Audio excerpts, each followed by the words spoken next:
Hello students, पिछले lecture में हम लोगों ने देखा था कि ऑर्गेनोमेटेलिक कंपाउंड्स को मेटल कार्बन बॉन्ड के नेचर के आधार पर कितने कैटेगरी में क्लासिफाई किया जा सकता है। इसमें हम लोगों ने देखा था कुल कितनी कैटेगरी थी, कुल 5 कैटेगरी थी, जिसमें पहला आयनिक ऑर्गेनोमेटेलिक कंपाउंड्स था, दूसरा कोवैलेंट ऑर्गेनोमेटेलिक कंपाउंड्स, तीसरा क्या था electron deficient organometallic compound, electron deficient organometallic compounds, एक था sigma and pi bonded organometallic compounds, और लास्ट कैटेगरी जो था वो organometallic compounds involving delocalised bond. तो इस तरह से 5 कैटेगरी में इनको बांटा गया था। मेटल और कार्बन के बीच के बॉन्ड का नेचर के आधार पर 5 कैटेगरी में। तो आइए इनको डिटेल में एक एक करके देखा जाए। तो पहले देखा जाए आयनिक ऑर्गेनोमेटेलिक कंपाउंड्स। तो आयनिक ऑर्गेनोमेटेलिक कंपाउंड्स कौन कौन से एलिमेंट्स बनाते हैं। इसमें जो हाईली इलेक्ट्रोपॉजिटिव मेटल्स होते हैं, जिनमें alkali metals and alkaline earth metals accept beryllium, magnesium and lithium, इनको छोड़ करके बाकी सब आयनिक नेचर का बॉन्ड बनाते हैं एल्कली और एल्कलाइन से। लिथियम की पोलराइजेबिलिटी ज़्यादा होने की वजह से इसके बॉन्ड का नेचर कोवैलेंट ज़्यादा हो जाता है और एक स्पेशल कैटेगरी का जो डीलोकलाइज्ड कैटेगरी में जाएगा। और ऐसे लैंथेनाइड और एक्टिनाइड जिनकी इलेक्ट्रोनेगेटिविटी 1 से कम होती है, वो भी आयनिक ऑर्गेनोमेटेलिक कंपाउंड बनाते हैं। तो इस तरह से कुल कितने हो गए एल्कली और एल्कलाइन अर्थ मेटल, जिसमें बेरिलियम, मैग्नीशियम और लिथियम को छोड़कर, और लैंथेनाइड और एक्टिनाइड्स में वे मेटल जिनकी इलेक्ट्रोनेगेटिविटी 1 से कम होती है वो आयनिक ऑर्गेनोमेटेलिक कंपाउंड्स बनाते हैं। इसमें मेटल और कार्बन के बीच का जो बॉन्ड होता है उसका नेचर कैसा होता है, कोवैलेंट ना होकर के इनका नेचर कैसे होगा, मेटल प्लस हो जाएगा और कार्बन निगेटिव हो जाएगा। तो एक तरह से एक कार्बेनायन हो जाएगा और मेटल पॉजिटिव चार्ज हो जाएगा। कार्बेनायन का जो निगेटिव चार्ज होता है वो किसी एक कार्बन पर भी लोकलाइज्ड हो सकता है, जैसे CH3 CH2 Na plus positive होगा और यहाँ पर CH2 माइनस होगा। तो यहाँ पर जो निगेटिव चार्ज है वो एक कार्बन पर लोकलाइज्ड होगा। या ऐसा भी हो सकता है जैसे इथाइल साइक्लोपेंटाडाइनाइल, इसमें ये एक निगेटिव होगा और यहाँ पर सोडियम पर प्लस होगा। तो इसका जो ये निगेटिव चार्ज है ये सभी 5 कार्बन आइटम पर डीलोकलाइज्ड है, ये किसी एक पर्टिकुलर कार्बन पर लोकलाइज्ड नहीं है। जितना भी निगेटिव चार्ज होता है कार्बन आइटम का वो डिपेंड करता है कि कार्बन कौन सा हाइब्रिडाइज है, उसी कार्बन पर वो जैसा भी कार्बन होगा उस पर वो रहेगा। जैसे कार्बन sp हाइब्रिडाइज हो सकता है या sp2 हाइब्रिडाइज हो सकता है या sp3 हाइब्रिडाइज हो सकता है। तो इन्हीं कार्बन पर ये कार्बन लोकलाइज्ड चार्ज के रूप में, निगेटिव चार्ज लोकलाइज्ड चार्ज के रूप में रह सकता है और यहाँ पर डीलोकलाइज्ड कैटेगरी में होगा। और भी बहुत सारे एग्जाम्पल इसके होंगे। इसमें जो मेटल और कार्बन के बीच का जो बॉन्ड आयनिक बॉन्ड बनता है उसमें जो आयनिक कैरेक्टर होता है वो कितना हो सकता है। तो पाउलिंग ने इसको दिया था, बाई एल पाउलिंग, इन्होंने बताया था कि परसेंट आयनिक कैरेक्टर या ionic nature of metal carbon bond, ये कितना हो जाएगा, इसको दिया गया था। यहाँ देखते हैं, ये हो जाएगा I equal to 1 minus e⁻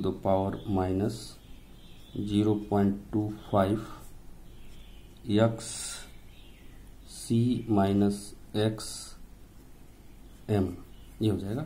where XC क्या है, ये electronegativity of carbon atom and xm is equal to electronegativity of metal atom।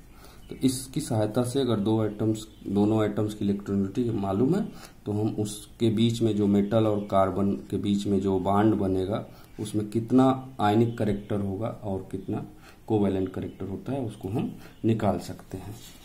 जितना ही ज़्यादा इनके बीच में इलेक्ट्रोनेगेटिविटी का डिफरेंस होगा, जैसे डेल्टा एक्स अगर हम मान लें, एक्स मतलब एक्स सी माइनस एक्स एम, जितना ही डेल्टा एक्स का मान ज़्यादा होगा उस बॉन्ड में, मेटल कार्बन बॉन्ड में आयनिक कैरेक्टर का मान भी ज़्यादा होगा। तो इस तरह से हम आयनिक कैरेक्टर, अब इसमें जो आयनिक कंपाउंड्स बनेगा उन आयनिक कंपाउंड्स में हम देखते हैं कि उनका क्या क्या कैरेक्टर हो सकता है। तो उस आयनिक कंपाउंड्स के कैरेक्टर में क्या हो सकता है, जो सामान्य आयनिक कंपाउंड्स की जो कैरेक्टरिस्टिक्स होती है वो कैरेक्टरिस्टिक्स इसमें भी इन्वॉल्व हो जाती है। जैसे नॉन वोलेटाइल नेचर हो जाएगा, ये जो भी कंपाउंड्स होंगे इनका नेचर कैसा हो जाएगा, नॉन वोलेटाइल हो जाएगा क्योंकि इनका आयनिक नेचर है। दूसरा, ये इनसॉल्युबल इन हाइड्रोकार्बन सॉल्वेंट्स हो गए। हाइड्रोकार्बन सॉल्वेंट्स क्या होता है, नॉन पोलर सॉल्वेंट होते हैं और इनका नेचर चूंकि पोलर होता है आयनिक ऑर्गेनोमेटेलिक कंपाउंड्स का, तो ये हाइड्रोकार्बन जो कि नॉन पोलर सॉल्वेंट्स होते हैं उसमें सॉल्युबल नहीं होंगे और ये इनसॉल्युबल हो जाएंगे। तीसरा है जनरली कलरलेस होंगे वो, लेकिन वो कंपाउंड कलरलेस नहीं होंगे जिनमें ऑर्गेनिक ग्रुप ही कलर्ड हो। अगर वो ऑर्गेनिक ग्रुप ही कलर्ड होगा तो आयनिक ऑर्गेनोमेटेलिक कंपाउंड जो उस ऑर्गेनिक ग्रुप से बनेगा वो भी कलरलेस नहीं होगा, वो कलर्ड ही होगा। और दूसरे क्या, एरोमेटिक पार्ट या कॉन्जुगेटेड डबल बॉन्ड्स रखा हो। अगर वो ऑर्गेनिक पार्ट में एरोमेटिक पार्ट है या कॉन्जुगेटेड डबल बॉन्ड है और वो उसकी वजह से कलर अगर क्रिएट होता है तो वो ऑर्गेनोमेटेलिक कंपाउंड कलर होगा। Extremely reactive towards water, air, protic reagents and halogenated molecules, अनेक कंपाउंड इनके प्रति ज्यादा रिएक्टिव होते हैं। और सेमी पोलर, ये सेमी पोलर होते हैं, कंप्लीटली पोलर नहीं होते, सेमी पोलर होते हैं। And on heating generally decompose without melting, और इनको अगर हीट किया जाता है तो ये डिकम्पोज हो जाते हैं बिना मेल्टिंग के ही, मेल्टिंग से पहले डिकम्पोज हो जाते हैं। इनकी स्टेबिलिटी कार्बेनाइन पार्ट जो होता है उसकी स्टेबिलिटी से अफेक्ट होती है, उसके नेचर से अफेक्टेड होती है। कार्बेनाइन पार्ट यानी ऑर्गेनिक मॉलिक्यूल्स वाला जो हिस्सा है वो जैसा होगा उसके हिसाब से इन कंपाउंड्स की स्टेबिलिटी चेंज होती रहती है। जो कार्बेनाइंस होते हैं उनके रिएक्टिविटी का ऑर्डर ये है sp3, sp2 एंड sp। इसी के हिसाब से जैसा भी कार्बेनाइन पार्ट होगा ऑर्गेनिक कंपाउंड्स में उसकी स्टेबिलिटी भी डिसाइड हो जाएगी। व्हेन कार्बेनाइन इज हाईली बेसिक, यानी कि कार्बेनाइन हाईली बेसिक है, इसका मतलब इस पे नेगेटिव चार्ज ज्यादा है। देन एक्सट्रीमली मॉइस्चर सेंसिटिव, वो मॉइस्चर सेंसिटिव हो जाएगा, विच एक्सट्रैक्ट ए प्रोटॉन, जो कि एक प्रोटॉन निकाल लेगा वाटर से। मॉइस्चर का जो वाटर है उससे एक प्रोटॉन निकाल लेगा, क्योंकि जो ऑर्गेनिक पार्ट है इस पर हाई नेगेटिव चार्ज है और वाटर के जो H प्लस है इससे अट्रैक्ट होकर के RH बना लेगा और ये मेटल हाइड्रोक्साइड बना लेगा। तो ये आयनिक कंपाउंड्स की आयनिक कंपाउंड्स की कुछ जनरल कैरेक्टरिस्टिक्स हैं। ये हो गया। तो हम लोग दूसरे पार्ट पे चलते हैं। दूसरा ऑर्गेनोमेटेलिक कंपाउंड्स का टाइप है covalent organometallic compounds. Covalent organometallic compounds कौन से बनाते हैं? इसमें जनरली p ब्लॉक और ट्रांजिशन मेटल के वे कंपाउंड्स, p ब्लॉक और d ब्लॉक के जनरली वे मेटल्स बनाएंगे जिनकी इलेक्ट्रोनेगेटिविटी 1 से ज्यादा होगी। d ब्लॉक मेटल जिनकी इलेक्ट्रोनेगेटिविटी वैल्यू लेस देन 1 होगी, नॉट ग्रेटर देन 1 होगी, then they will form covalent organometallic compounds. इन कोवैलेंट ऑर्गेनोमेटेलिक कंपाउंड्स में जो मेटल कार्बन बनेगा वो नॉर्मल क्या होगा, 2 इलेक्ट्रॉन इसमें होगा और 2 सेंटर को जोड़ेगा, तो नॉर्मल कोवैलेंट बॉन्ड होगा, 2 सेंटर 2 इलेक्ट्रॉन बॉन्ड होगा। तो इसमें इस तरह के ऑर्गेनोमेटेलिक कंपाउंड्स किसके द्वारा बनाए गए? पी ब्लॉक जो मेन ग्रुप एलिमेंट्स, उसमें उन एलिमेंट्स को छोड़ के जिनको इलेक्ट्रोनेगेटिविटी कार्बन से ज्यादा होगी वो नहीं बनाएंगे ऑर्गेनोमेटेलिक कंपाउंड। तो मेन ग्रुप एलिमेंट्स में पी ब्लॉक और ट्रांजिशन मेटल के वे मेटल जिनकी इलेक्ट्रोनेगेटिविटी 1 से ज्यादा होगी वो कोवैलेंट नेचर के ऑर्गेनोमेटेलिक कंपाउंड्स बनाते हैं। इसमें कुछ एग्जांपल्स देख लेते हैं, जैसे पी ब्लॉक के एलिमेंट्स में टिन और कार्बन के बीच में, लेड और कार्बन के बीच में, आर्सेनिक कार्बन के बीच में। तो एग्जाम्पल है ट्राईब्यूटाइल टिन, ये दिस इज ब्यूटाइल चेन 3 इधर, ट्राईब्यूटाइल टिन TBT या बिस ट्राईब्यूटाइल टिन ऑक्साइड। तो इसमें टिन और कार्बन के बीच में जो बॉन्ड होगा वो कोवैलेंट नेचर का, प्रीडोमिनेंट नेचर का होगा। इसी तरह से यहाँ टेट्राइथिलेट नाम सुना होगा, पेट्रोलियम में ये एंटी नॉकिंग एजेंट के रूप में डालते हैं। Tetraethyl lead this is ethyl group, here also carbon और लेड के बीच में कोवैलेंट बॉन्ड बनता है। Silicon carbon tetra ethyl tin, simply tetraethyl tin, in place of lead there will be SN, then tetraethyl tin, इसमें भी आपका कोवैलेंट नेचर का होता है। आर्सेनिक डाइमिथाइल आर्सेनिक, इसमें भी मेटल का जो नेचर होता है वो प्रीडोमिनेंटली कोवैलेंट नेचर का होता है। इसमें 2 तरह के ये होते हैं जो कोवैलेंट कंपाउंड्स होते हैं, इनके फार्मूले के हिसाब से। एक होते हैं MRN टाइप में, यानी कि जिसमें सभी एल्काइल ग्रुप्स सेम होंगे, इनको बोलते हैं होमोलेप्टिक, बोलेंगे होमोलेप्टिक कंपाउंड्स। ये जनरली पी ब्लॉक के जो एलिमेंट्स होते हैं वो होमोलेप्टिक कोवैलेंट कंपाउंड्स बनाते हैं। और अगर ये R डिफरेंस हो जाए, यानी कि RMRN डैश, इस तरह से R एक से ज्यादा टाइप का हो तो इसको क्या बोलेंगे, हेटेरोलेप्टिक बोलेंगे, हेटेरोलेप्टिक। तो जो डी ब्लॉक के एलिमेंट्स कोवैलेंट कंपाउंड बनाते हैं ऑर्गेनोमेटेलिक कंपाउंड्स, वो जनरली हेटेरोलेप्टिक नेचर के बनाते हैं। वो होमोलेप्टिक नेचर के जो स्टेबल ऑर्गेनोमेटेलिक कंपाउंड्स होते हैं वो जनरली कम बनाते हैं। तो ये आपको जनरल हो गया कोवैलेंट ऑर्गेनोमेटेलिक कंपाउंड्स। हम तीसरी कैटेगरी देखते हैं organometallic compounds containing sigma and pi bond. इसमें क्या होता है, जो ऑर्गेनोमेटेलिक कंपाउंड्स में जब मेटल और कार्बन के बीच में जो बॉन्ड बनता है उसमें 2 बॉन्ड बन सकते हैं, 2 बॉन्ड बनते हैं, एक सिग्मा बॉन्ड और एक पाई बॉन्ड। जब लिगैंड जिनकी ऑर्गेनिक ग्रुप होगा उसकी तरफ से इलेक्ट्रॉन मेटल को डोनेट किया जाएगा तो ये जो बॉन्ड बनेगा वो सिग्मा। इसके लिए क्या जरूरी है, लिगैंड के पास इलेक्ट्रॉन हो डोनेट करने के लिए और मेटल के पास वैकेंट ऑर्बिटल्स हो एक्सेप्ट करने के लिए, तो सिग्मा बॉन्ड बनेगा। सत्य इसको डायरेक्ट डोनेशन भी कहते हैं या डायरेक्ट बॉन्डिंग। और इसके विपरीत अगर मेटल की इलेक्ट्रॉन डेंसिटी लिगैंड को डोनेट कर दी जाती है तो इसके साथ जो बॉन्ड बनेगा वो पाई नेचर का बॉन्ड होगा और इस तरह से इसके बीच में डबल बॉन्ड क्रिएट हो जाएगा, सिग्मा और पाई।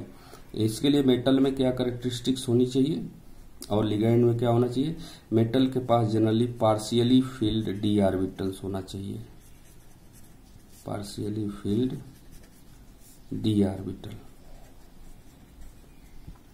इससे होगा कि लिगैंड्स का दिया हुआ इलेक्ट्रॉन ले भी सकता है। इलेक्ट्रॉन लेने देने का मतलब उनके मेटल का जो फील्ड ऑर्बिटल हो, इलेक्ट्रॉन से फील्ड ऑर्बिटल वो नहीं बल्कि जो वैकेंट ऑर्बिटल होगा उस वो और लिगैंड का जो फील्ड ऑर्बिटल होगा उनके बीच में ओवरलैपिंग होगी तो ये सिग्मा नेचर क्रिएट होगा, सिग्मा नेचर का बॉन्ड बनेगा। और यदि मेटल का फील्ड ऑर्बिटल इलेक्ट्रॉनों से भरा हुआ ऑर्बिटल और लिगैंड का कोई इम्प्टी ऑर्बिटल ओवरलैप करता है तो उससे जो बॉन्ड बनेगा वो पाई नेचर का होगा। तो इस तरह से लिगैंड के पास क्या होना चाहिए, वैकेंट ऑर्बिटल होना चाहिए। जनरली जो पाई डोनेटिंग मॉलिक्यूल्स होते हैं उनमें पाई एंटी बॉन्डिंग वैकेंट ऑर्बिटल्स होता है जिसमें मेटल का इलेक्ट्रॉन उस लिगैंड के एंटी बॉन्डिंग या किसी अन्य वैकेंट ऑर्बिटल्स में डोनेट कर दिया जाता है।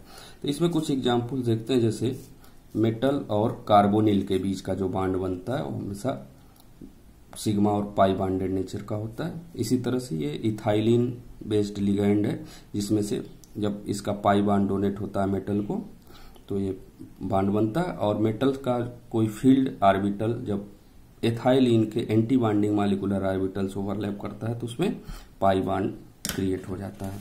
इसी तरह से ये जो दिखाया रेडिकल, तो इसमें भी सिग्मा और पाई दोनों बॉन्ड का नेचर पाया जाता है।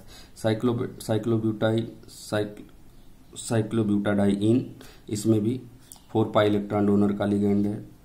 ये साइक्लोपेंटाडाइनाइल बेंजीन, इन सब में मेटल और लिगैंड के बीच में या मेटल और कार्बन के बीच में सिग्मा और पाई दोनों तरह का नेचर पाया जाता है।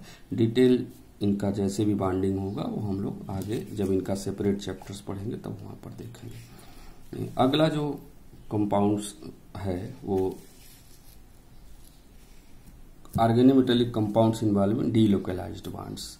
इस डीलोकलाइज्ड बॉन्ड्स में क्या होता है, जो मेटल और कार्बन के बीच में जो बॉन्ड होगा या उसी में मेटल और मेटल के बीच में जो बॉन्ड होगा वो लोकलाइज्ड नहीं होगा, वो एक से ज्यादा आइटम्स के बीच में वो बॉन्ड डीलोकलाइज्ड हो जाएगा। तो ऐसे कंपाउंड्स को हम डीलोकलाइज्ड बॉन्ड्स वाले ऑर्गेनोमेटेलिक कंपाउंड्स बोलेंगे। जैसे इसमें ये Li4 टेट्राहेड्रा, इसमें कैसे होता है, जो चारों लिथियम आइटम्स होते हैं एक टेट्राहेड्रन के 4 कॉर्नर पर होते हैं और हर लिथियम आइटम 3 लिथियम आइटम से जुड़ा होता है। अब लिथियम आइटम को आप देखेंगे तो इसके जो वैलेंस, इसका एटॉमिक नंबर 3 है, तो कितना होगा 1s2 2s2 नहीं 2s1 ये हुआ।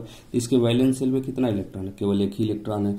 तो ये लिथियम और लिथियम, एक लिथियम से तो ये जुड़ सकता है लेकिन दूसरे लिथियम से और तीसरे लिथियम से बॉन्ड बनाने के लिए इसके पास इलेक्ट्रॉन नहीं है। तो यही जो एक बॉन्ड कभी यहाँ लोकलाइज्ड होगा कभी यहाँ, तो इस तरह से वही एक इलेक्ट्रॉन 3 लिथियम आइटम्स को जोड़े रहता है। इसका ये कह सकते हैं कि हम वो जो बॉन्ड होता है वो लोकलाइज्ड न होकर के 3 दूसरे लिथियम आइटम के साथ डीलोकलाइज्ड होता है। तो इस तरह से टेट्राहेड्रन के 4 कॉर्नर पर लिथियम आइटम्स होते हैं और टेट्राहेड्रन के जो ट्रायंगुलर फेस होते हैं, इसमें 4 ट्रायंगुलर फेस होंगे। देखिए ये एक ट्रायंगुलर फेस, ये दूसरा हो गया, ये तीसरा हो गया और ये वाला जो बैक साइड में पड़ा वो चौथा हो गया। तो हर फेस के ऊपर एक जो भी ऑर्गेनिक ग्रुप होगा वो लगा होगा और वो इस तरह से जुड़ा होगा कि वो तीनों उस फेस के तीनों लिथियम आइटम से बॉन्डेड होगा और इक्वी डिस्टेंस होगा। बॉन्डेड हो मतलब बॉन्डिंग डिस्टेंस पर होगा। तो एक कार्बन आइटम जो ऑर्गेनिक ग्रुप का होगा वो 3 लिथियम आइटम से जुड़ा होगा, फेस पर जो लिथियम आइटम्स होगा और उनसे इक्वी डिस्टेंस पर मेंटेन होगा। इस तरह से 4 कार्बनिक ग्रुप इस 4 ट्रायंगुलर फेस के साथ फेस के ऊपर होंगे और सारे लिथियम आइटम से इक्वी डिस्टेंस होंगे उस फेस पर जो होंगे। इसी तरह से दूसरा जो एग्जाम्पल है एक LIR होल 6, इसमें 6 लिथियम आइटम्स होगा और 6 ऑर्गेनिक ग्रुप्स होगा। इनको चेयर फॉर्म में स्ट्रक्चर इसका प्रपोज किया गया है। इसमें भी देखिए लिथियम आइटम 2 लिथियम आइटम से जुड़ा हुआ और इसमें जो जितने भी ट्रायंगुलर स्ट्रक्चर्स दिखेंगे जैसे ये और ये 3 लिथियम आइटम्स मिलेंगे, इनके बीच में एक कार्बनिक ग्रुप लगा होगा और इससे इक्वी डिस्टेंस पर ये एल्काइल ग्रुप जुड़ा होगा। इसी तरह से एक यहाँ पर बनेगा तो यहाँ पर हो जाएगा, ऐसे ही ये दूसरा वाला दूसरे फेस से। तो हर 3 लिथियम आइटम के बीच में एक एक एल्काइल ग्रुप जुड़ा हुआ होता है। तो इस तरह से ये डीलोकलाइज्ड बॉन्ड्स की कैटेगरी वाले कंपाउंड्स होंगे जिसमें जो बॉन्ड होता है किन्हीं 2 आइटम्स के बीच में लोकलाइज्ड न होकर के डीलोकलाइज्ड हो जाता है। अब हम लोग देखते हैं अगला जो लास्ट है ऑर्गेनोमेटेलिक कंपाउंड्स, वो कौन सा ऑर्गेनोमेटेलिक कंपाउंड्स है, इलेक्ट्रॉन डिफिशिएंट ऑर्गेनोमेटेलिक कंपाउंड्स। अब इस इलेक्ट्रॉन डिफिशिएंट ऑर्गेनोमेटेलिक कंपाउंड्स में क्या है कि देखिए जनरल बॉन्ड्स कैसे बनते हैं, सिंपल। तो सिंपल बॉन्ड्स में क्या होता है, जो कोई भी ऑर्गेनिक ग्रुप का जो कार्बन और मेटल का जो बॉन्ड होगा इसमें इन जनरल 2 सेंटर होंगे, 2 सेंटर में एक सेंटर मेटल और एक सेंटर कार्बन, और इनके बीच में जो बॉन्ड है वो कितने इलेक्ट्रॉन से बना हुआ है, 2 इलेक्ट्रॉन से बना हुआ है, इसको बोलते हैं 2 सेंटर 2 इलेक्ट्रॉन बांड।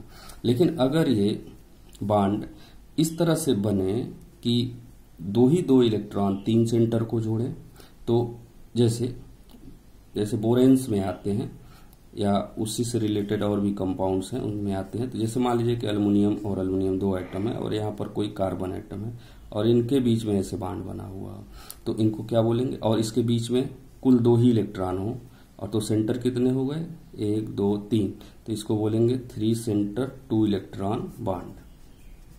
तो ऐसे को बोलेंगे 3 सेंटर 2 इलेक्ट्रॉन बांड। तो ये इलेक्ट्रॉन डिफिशिएंट कंपाउंड्स क्या होगा, एक्चुअली यहाँ पर 2 बांड बन रहा है, तो कुल कितने इलेक्ट्रॉन होने चाहिए, 2 इलेक्ट्रॉन यहाँ होने चाहिए बांड के लिए और 2 इलेक्ट्रॉन यहाँ होना चाहिए, तो कुल 4 इलेक्ट्रॉन होने चाहिए क्योंकि 2 बांड बन रहे हैं। तो इसमें 1 इलेक्ट्रॉन की कमी, 2 इलेक्ट्रॉन की कमी है, ऐसी इसीलिए ऐसा बांड जहां भी बनता है उनको बोलते हैं इलेक्ट्रॉन डिफिशिएंट बांड। और इनसे रिलेटेड जो ऑर्गेनोमेटेलिक कंपाउंड्स होगा उसको बोलेंगे इलेक्ट्रॉन डिफिशिएंट ऑर्गेनोमेटेलिक कंपाउंड्स। तो अब देखते हैं कि स्ट्रक्चर में, जैसे ये एल्युमिनियम का एक कंपाउंड्स का स्ट्रक्चर दिया हुआ है, एल्युमिनियम मिथाइल का Al2CH3 होल 6 या AlCH3 थ्राइस का होल ट्वाइस, यानी कि 2 एल्युमिनियम है और 3 मिथाइल ग्रुप लगा हुआ है। हर एक एल्युमिनियम से 3 मिथाइल ग्रुप और उसका डाइमर के रूप में एग्जिस्ट करता है। तो इसका स्ट्रक्चर कैसे होगा, और हाँ इनके जो कंपाउंड्स हैं वो क्या क्या क्या होते हैं, बेरिलियम का Ber2, Mgr2, Alr3, ये सब जो हैं ऑर्गेनोमेटेलिक कंपाउंड जब बनाते हैं तो इलेक्ट्रॉन डिफिशिएंट होते हैं क्योंकि इनमें पर्याप्त बांड इलेक्ट्रॉन नहीं होते हैं जितनी बांड बनाने के लिए आवश्यकता होती है। तो अब देखते हैं इनका अलग अलग स्ट्रक्चर कैसे होता है। तो जो एल्युमिनियम का होता है Alr3, ये डाइमर के रूप में कंपाउंड्स बनाता है जिसका एक स्ट्रक्चर दिया गया है। तो हर एल्युमिनियम पर 3 मिथाइल ग्रुप है, तो देखिए एक एल्युमिनियम है, 1 2 और 3। अगर हम मान लें कि ये तीनों इस एल्युमिनियम के साथ जुड़ा हुआ है तो बाकी इस एल्युमिनियम के साथ ये तीनों जुड़ा हुआ रहेगा। लेकिन एक्चुअल स्ट्रक्चर इस तरह से होता है, क्या है, जो ये मिथाइल ग्रुप है, ये और ये, तो हर एल्युमिनियम से 2 मिथाइल ग्रुप क्या है, टर्मिनल है। तो इन मिथाइल ग्रुप्स को क्या टर्मिनल मिथाइल ग्रुप्स बोलेंगे। और ये जो मिथाइल ग्रुप्स लगे हुए हैं ये 2 एल्युमिनियम के बीच में बताओ तो इसको क्या बोलेंगे, ब्रिज्ड है, ये ब्रिज्ड है, और इनको क्या बोलेंगे, टर्मिनल बोला जाएगा। अब देखा जाए इनकी बॉन्डिंग कैसे होती है। तो बॉन्डिंग के लिए क्या करेंगे, तो पहले लिखे एल्युमिनियम का इलेक्ट्रॉनिक कॉन्फ़िगरेशन। तो एल्युमिनियम का 13 होता है, तो क्या हो जाएगा 1s2 2s2 2p6 and 3s1। 13 हो गया, 2 2 4 6 10 नहीं 10 2 12 3p1, ये हो गया 3s2 3p1 इसका, 10 यहाँ तक हो गया, 2 12 13। ये इसका हो गया वैलेंस शेल, और इस वैलेंस शेल में 3 इलेक्ट्रॉन है। इसको देख लें कैसे होता है, ये 2 ऐसे होगा और ये सिंगल इलेक्ट्रॉन होगा, तभी तो एक ही अनपेयर्ड इलेक्ट्रॉन है। लेकिन एल्युमिनियम को एक्साइटेड स्टेट में कर दीजिए, ये ग्राउंड स्टेट में था, तो एक्साइटेड स्टेट क्या होगा, यहाँ का इलेक्ट्रॉन इसमें प्रमोट हो जाएगा और ये क्या बन जाएगा, यहाँ भी अनपेयर्ड हो जाएगा और यहाँ भी अनपेयर्ड हो जाएगा। अब इसमें sp3 हाइब्रिडाइजेशन हो जाएगा। sp3 हाइब्रिड होने के कारण ये चारों ऑर्बिटल सेम एनर्जी के हो जाएंगे, लेकिन इसमें जो इलेक्ट्रॉन है वो कितने बचेंगे, कुल 3 ही इलेक्ट्रॉन है और एक ऑर्बिटल वैकेंट है। तो ये जो 3 हैं ये तो बांड बना लेंगे, और ये जो वैकेंट है इसको देखते कैसे ये बांडिंग में पार्टिसिपेट करता है। तो इसके लिए क्या होगा, जो देखिए एल्युमिनियम यहाँ पर 1 2 तो टर्मिनल है और बाकी एक कैसा हो गया, इसके साथ 2 ब्रिज्ड है। हर एल्युमिनियम के पास 4 ऑर्बिटल्स हैं, तो इन 4 ऑर्बिटल्स को हम लोग बनाते हैं। कैसे बनेगा, ये मान लीजिए कि एल्युमिनियम है, ठीक है, और इसमें 4 ऑर्बिटल्स हैं जो किस फैशन में होंगे, टेट्राहेड्रल फैशन में होंगे। यहाँ पर बस हम लोग ऐसे बना रहे हैं, ठीक है। अब इसमें से हम लोग मान लेते हैं कि इसमें 1 इलेक्ट्रॉन है, 3 में इलेक्ट्रॉन है, इसमें 2 टर्मिनल वाले पे इलेक्ट्रॉन होगा और बाकी यहाँ पर इधर वाले में कर देते हैं, इधर वाला वैकेंट हो जाएगा, ठीक है। और दूसरा एल्युमिनियम भी ले लेते हैं, दूसरा एल्युमिनियम, इसमें भी 4 sp3 हाइब्रिड ऑर्बिटल हो जाएंगे। तो और इसको जो है ऐसे ओवरलैप कराते हुए थोड़ा सा ये ओवरलैप कर जाएगा। और इसमें ये 2 टर्मिनल, इस वाले एल्युमिनियम में भी sp3 जो है उसमें 1 2 3 4 sp3 हाइब्रिड ऑर्बिटल, जिसमें से 2 जो टर्मिनल किनारे हैं उनमें एक इलेक्ट्रॉन, और इसमें इन दोनों में से चूंकि इस एल्युमिनियम का इधर वाले में था तो इसका इधर वाले में इलेक्ट्रॉन कर दीजिए। अब यहां पर जो है एक कार्बन का जो एटम का ऑर्बिटल होगा वो यहां से ओवरलैप कर लेगा, तो ये कार्बन एटम का ऑर्बिटल ओवरलैप कर लेगा। तो इसमें अब ये कार्बन एटम चूंकि sp3 का है तो ये क्या हो जाएगा, sp3 का यहाँ से CH3 वो भी sp3 होता तो कार्बन का भी 4 होगा। इसी तरह से इसे यहाँ पर ये कार्बन का 4 हाइब्रिड ऑर्बिटल होगा, sp3 ही होता है, और यहाँ पर सब पे एक हाइड्रोजन का 1s ऑर्बिटल ओवरलैप किया होगा। तो इस तरह से यहाँ ओवरलैप करेगा तो ये टर्मिनल बॉन्ड बन जाएगा। ठीक ऐसे ही यहाँ भी बन जाएगा, यहाँ पर ये एल्काइल ग्रुप का जो भी होगा इस तरह से। और यहाँ पर अब जो बच रहा है ये जो 2 एल्युमिनियम है ऑर्बिटल sp3, यहाँ पर एक एल्काइल ग्रुप जुड़ा हुआ है तो एक कार्बन है, और ये ऐसा ओवरलैप करेगा कि दोनों एल्युमिनियम के दोनों ऑर्बिटल, अब यहाँ पर इस कार्बन का एक इलेक्ट्रॉन, यहाँ पर भी इस कार्बन का एक इलेक्ट्रॉन, यहाँ पर भी और यहाँ पर भी, तो यहाँ पर हो गया, और ये एल्काइल ग्रुप ऐसे जुड़ गया। ठीक ऐसे ही इधर भी कार्बन हो गया, इसमें एक इलेक्ट्रॉन होगा उसका, और इस तरह से आ जाएगा। तो अब ये जो बॉन्ड बन रहा है इसमें कितने इलेक्ट्रॉन है, कितने सेंटर हैं, एक ये सेंटर एक ये सेंटर, तो 2 सेंटर हो गया, और कितने इलेक्ट्रॉन मिले, 2 इलेक्ट्रॉन मिले, तो ये नॉर्मल कोवैलेंट बॉन्ड हो गया। 2 सेंटर 2 इलेक्ट्रॉन बॉन्ड या नॉर्मल कोवैलेंट बॉन्ड हो जाएगा। इसी तरह से यहाँ पर देखें ये भी कैसा होगा, 2 सेंटर 2 इलेक्ट्रॉन बॉन्ड होगा, ये भी ऐसे ही होगा 2 सेंटर 2 इलेक्ट्रॉन, ये भी होगा 2 सेंटर 2 इलेक्ट्रॉन बॉन्ड हो जाएगा। और यहाँ पर ये जो बीच वाला बन रहा है ये कैसा हो जाएगा, इसमें देखिए एल्युमिनियम कार्बन एल्युमिनियम, इसमें 3 सेंटर जुड़ रहा है, लेकिन इलेक्ट्रॉन कितने हैं, 2 ही हैं, तो 3 सेंटर 2 इलेक्ट्रॉन बॉन्ड हो जाएगा। इसी तरह से ये भी 3 सेंटर 2 इलेक्ट्रॉन बॉन्ड की कैटेगरी में जाएगा। तो इस तरह से आप इसमें देखिए जो बॉन्ड बना हुआ कैसा बना, तो 4 बॉन्ड जो टर्मिनल है वो नॉर्मल कोवैलेंट बॉन्ड है, और जो ब्रिजिंग एल्काइल ग्रुप को जोड़ रहा है वो इलेक्ट्रॉन डिफिशिएंट है, क्योंकि वो 3 सेंटर को जोड़ रहा है और इलेक्ट्रॉन कितने हैं इसमें, केवल 2 हैं। तो इस तरह से ये इलेक्ट्रॉन डिफिशिएंट बॉन्ड हो जाएगा, और ये जो कंपाउंड होगा वो इलेक्ट्रॉन डिफिशिएंट ऑर्गेनोमेटेलिक कंपाउंड्स होगा। यहाँ पर स्ट्रक्चर में देखिए बॉन्ड एंगल्स और बॉन्ड डिस्टेंस भी दिए गए हैं। जाहिर सी बात है कि जो टर्मिनल होगा, चूंकि उसमें 2 सेंटर को 2 इलेक्ट्रॉन जोड़ता है तो बॉन्ड ज्यादा स्ट्रांग होगा, तो इसकी जो बॉन्ड लेंथ है वो ब्रिज्ड एल्काइल ग्रुप्स के बॉन्ड लेंथ से छोटा होगा। यहाँ पर देखिए 2.14 एंगस्ट्रॉम है और यहाँ पर 1.97 एंगस्ट्रॉम होगा, क्योंकि ये जो ब्रिज्ड एल्काइल ग्रुप से बना हुआ बॉन्ड है वो वीक होगा। और बॉन्ड एंगल चूंकि ये sp3 हाइब्रिड ऑर्बिटल से बना है तो बॉन्ड एंगल कितना होना चाहिए था, ये 109 डिग्री 28 मिनट, लेकिन चूंकि यहाँ पर बहुत सारा ट्विस्टिंग होगा तो इसलिए बॉन्ड एंगल घट गया यहाँ पर 102 डिग्री। ऐसे ही यहाँ पे जो बॉन्ड है ये एंगल जो है 75 डिग्री पे आया है। यहाँ इस एल्युमिनियम और इस बॉन्ड के बीच में भी जो है आप एंगल निकालेंगे तो 109 डिग्री नहीं आएगा, कुछ उससे हट के ही होगा। और यहाँ अल्युमिनियम के बीच का जो बॉन्ड लेंथ है वो 2.70 एंगस्ट्रॉम है। अल्युमिनियम के बीच में कोई डायरेक्ट बॉन्ड नहीं बनेगा। तो ये तो हो गया अल्युमिनियम एल्काइल का स्ट्रक्चर, कैसे ये इलेक्ट्रॉन डिफिशिएंट की कैटेगरी में आएगा। दूसरा एग्जाम्पल देते हैं बेरिलियम एल्काइल्स का, जो कि पॉलीमेरिक नेचर का होता है। ये कैसा होगा कि BeCH3 का ट्वाइस, हर बेरिलियम से 2 मेथिल ग्रुप लगा, लेकिन पॉलीमेरिक नेचर का है, पॉलीमेरिक नेचर का हो जाएगा।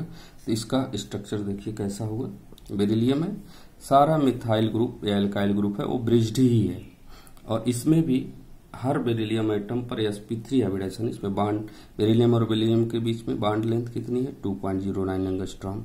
ये जो एंगल है ये 114 डिग्री है, जो कि होना कितना चाहिए था sp3 एंगल यानी 109 डिग्री 28 मिनट होना चाहिए था।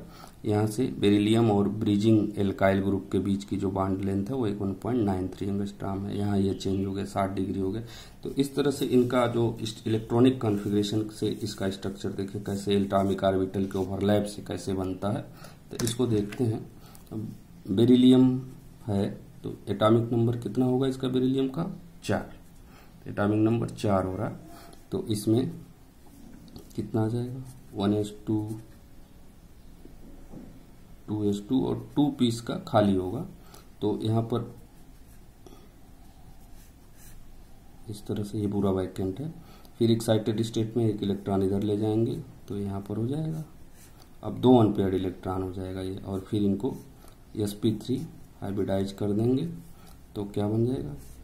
4 ऑर्बिटल सेम एनर्जी के होंगे, लेकिन इसमें 2 वैकेंट होंगे और 2 में एक इलेक्ट्रॉन होगा।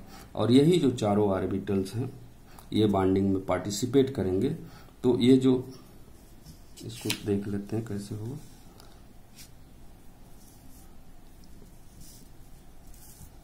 ये मान लीजिए एक बेरिलियम है, इसके पास 4 ऑर्बिटल है। ये ऐसे लग रहा है कि स्क्वायर प्लेन में, लेकिन ये टेट्राहेड्रल फैशन में जाएगा। यहाँ दूसरा बेरिलियम भी बनाइए, इनको आपस में ओवरलैप करा दीजिए ऐसे, ठीक है।